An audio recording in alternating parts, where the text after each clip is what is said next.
demander d'écouter Monsieur Hedebo. Mes chers collègues, Monsieur le Premier ministre, nous venons d'apprendre il y a quelques heures la conclusion d'un accord belgo-belge sur la question du CETA, sur le traité du CETA. Permettez-moi d'abord, Monsieur le Premier ministre, de vous exprimer vraiment mes vives critiques sur les pressions que vous avez transmises sur les entités fédérées qui vous ont été transmises par l'Europe. Chers collègues, tout le monde parle ici de démocratie, il faut pouvoir parler, il faut avoir des débats intéressants. Ce qui s'est passé ces dernières semaines est inacceptable. Une Union européenne qui a poussé à coups d'ultimatum, qui a interdit un débat. Ce que nous avons vécu ici, en Belgique, c'est en petite échelle ce que la Grèce a vécu l'année passée. Une Union européenne qui n'accepte pas toute forme de débat contradictoire, qui accepte uniquement les débats quand on dit oui. Une pression aujourd'hui qui, pour moi, doit être dénoncée, car elle est contraire à une vision démocratique de la construction de l'Union européenne. On a vu le même phénomène lors du référendum en France. Les gens peuvent s'exprimer en Europe à condition qu'ils disent oui. Quand on dit non, ça on ne peut pas.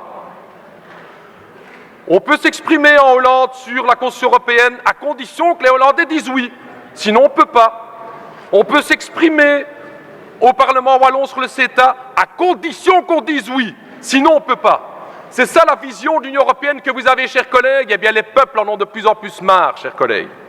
Ils ont de plus en plus marre, et j'ai même entendu des hommes en des femmes politiek, zoals meneer De Gucht. Meneer De Gucht of meneer Verhofstadt, dat was zelfs het voorstel maken dat wij hier zelfs gewoon geen debat zouden kunnen hebben, geen stemming meer.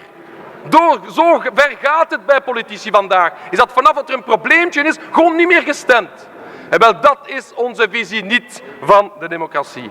Et c'est la raison, chers collègues, pour laquelle je voudrais féliciter toute la mobilisation citoyenne qui a permis dans l'ensemble de l'Europe, qui a permis en Wallonie de pouvoir avoir ce débat.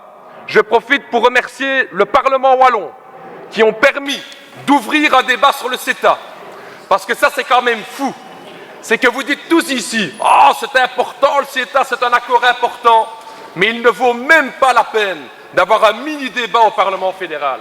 C'est ça pour vous, les débats importants? C'est ça pour vous aujourd'hui d'avoir les débats sur le CETA?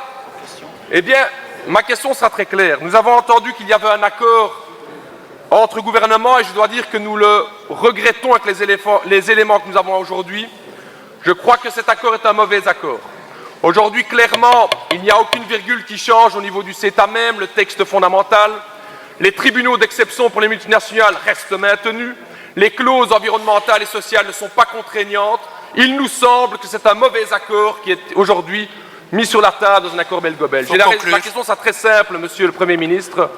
Allez-vous aujourd'hui revenir sur cet accord pour sauver l'ensemble de notre agriculture, pour sauver l'ensemble de nos emplois et ne pas arriver à un désastre économique comme c'est le cas avec le NAFTA dans l'accord entre le Canada, les États-Unis et le Mexique qui ont causé des milliers d'emplois en moins